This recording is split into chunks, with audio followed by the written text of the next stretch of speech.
If you've been trying to manifest by writing things down repetitively or saying a bunch of affirmations and it hasn't been working, it's because that's not your manifestation style. First of all, whether you believe in manifestation or not, you've been doing it since you were born. Most of us understand by now that our life is a manifestation of our subconscious beliefs, so I'm not going to go into that. But as someone who has been both really, really good and very bad at manifestation, I have some tips that I can share with you. If you keep trying to manifest using somebody else's techniques, meaning you don't try to figure out what actually works for you and you just keep pushing yourself to do these techniques that you see working for other people, you may actually set yourself backwards. Trust me, I've done it. Chances are, if writing things out or saying affirmations hasn't been working for you, you probably have a very logical mind, but at the same time are very emotional, or maybe you identify as a highly sensitive person. So if you're writing things down, you're forcing your logical mind to try to believe something it really doesn't, and at the same time, you're not changing the emotional vibration behind the affirmation. Plus, add into it, if you happen to be neurodivergent at all and have rejection sensitivity,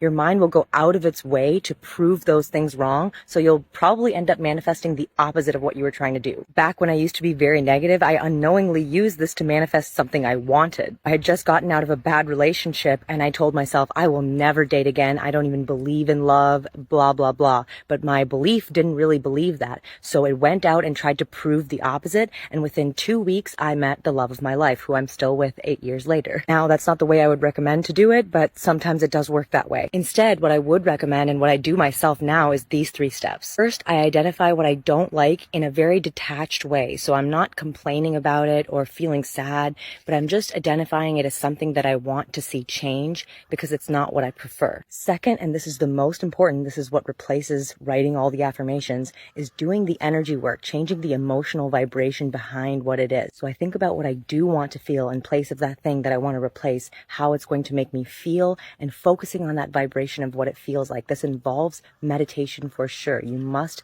do daily meditative practices. If I could go back in time and change one thing, it would be to do meditation and breath work every single day. You must keep your energetic space strong and also do grounding work very regularly. This is so important. And finally, third is to do your best to forget about it and just go do other things that make you happy. You've probably heard a lot of people say this, and just do the best you can with that one. Do as many little things that make you happy, even if it's something like coloring, focusing on visual or stimulating aspects that make you happy that are not overstimulated as well. Finding that balance of making yourself happy and regulating your dopamine as best you can. Before you know it, you will have manifested something better than what you were going to write down anyway. This is what it looks like in practice. Last year, I manifested this amazing deal with a company whose product I really loved, but then it turned out as we started working together for a couple months, we didn't really see eye to eye on what I thought I deserved for the contract. So I looked at that. We ended up not going through with the full 6 months of our contract,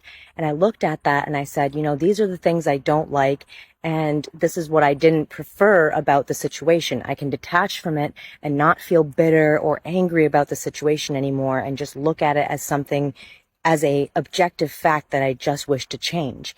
After doing that, I focused on the emotion. So the emotion I felt when that happened was a little bit of maybe betrayal. Maybe that's a strong word, but I felt the sense of not getting what I deserved and not having the collaborative energy that I was looking for. And I focused on what I wanted to feel, which is genuine collaboration, genuinely looking out for me as a content creator while I look out for them as a newer company that is developing a product that I really like. And I focused on that energy, I meditated with it, and at the same time, I thought about what types of things I might want to attract. For example, I do love to have yoga apparel that is very loose and these beautiful types of jewelry items that are not going to stain my skin because I have sensitive skin. And an amazing brand popped up and offered me these beautiful things with a discount code for my audience, and they're interested in working long term, which is exactly what I was looking for. So save this post and try it for yourself and let me know how it goes. As always, use mudras to boost your energy and really get into that place where you need to be.